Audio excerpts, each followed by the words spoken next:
Hey everyone!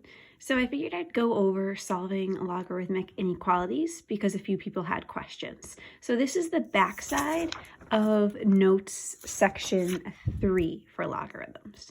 The really important thing to remember are these steps here, and I'm just going to go through them in more detail so that it makes more sense. When we're solving logarithmic inequalities or equations, we look for two things. We look to see if either it's a single logarithm or if there are two logarithms. When there's two logarithms with the same bases, you can just cancel them. If there's just a single logarithm, we have to convert it, okay? So what we'll do is we'll convert this. Now, what's also really important is that we keep the variable on the side that it was to begin with. So when I convert this, I'm going to convert to exponential form, but I'm going to leave 2x on this left-hand side, and then we have 2 squared on the right-hand side. Okay, so converted it to exponential form, leaving the variable on the side it was. Now I'll solve this. I get 2x is less than 4, so I get x is less than 4.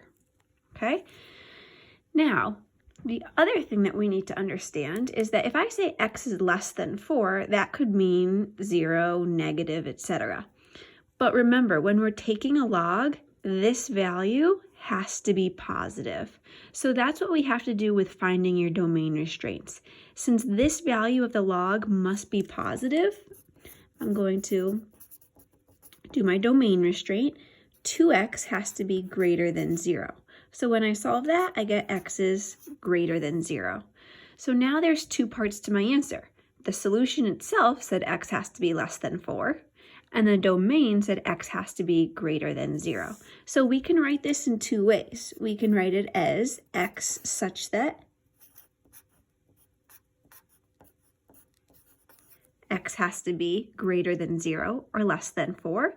Or we can write it in our interval notation, which means since it's just less than symbols and not greater than, we'll have parentheses. So 0 to 4. Either one of those answers is acceptable. Now let's go look at number 2. For number 2, we have two logs equaling each other. So not equaling each other, sorry, two logs on both sides with our inequality. So we can simply just drop the logs. So we'll have 3x is less than 7x minus 8. We'll solve that. Subtract 7x gives me negative 4x. Divide by negative 4.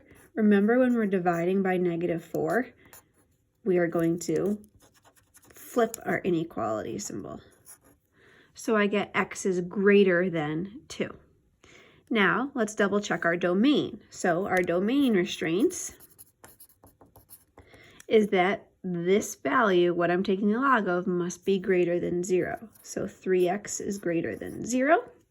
Which would give me x is greater than 0. And then same deal, we have a second logarithm, so we need to set this one to be greater than 0. 7x minus 8 has to be greater than 0, so we get x is greater than 8/7. So if we look at all of these sort of answers that we got, the solution says x has to be greater than 2. Our domain says it has to be greater than 0 and greater than 8/7. So if we look at all three, they're all greater than. So we need to pick the one, we look at the solution, and if our solution says x is greater than 2, does everything in this solution satisfy my domain? Yes. Being greater than 2 will be greater than 0. It will be greater than 8/7. So we can simply just pick this as my solution. Now, how could I write that in interval form?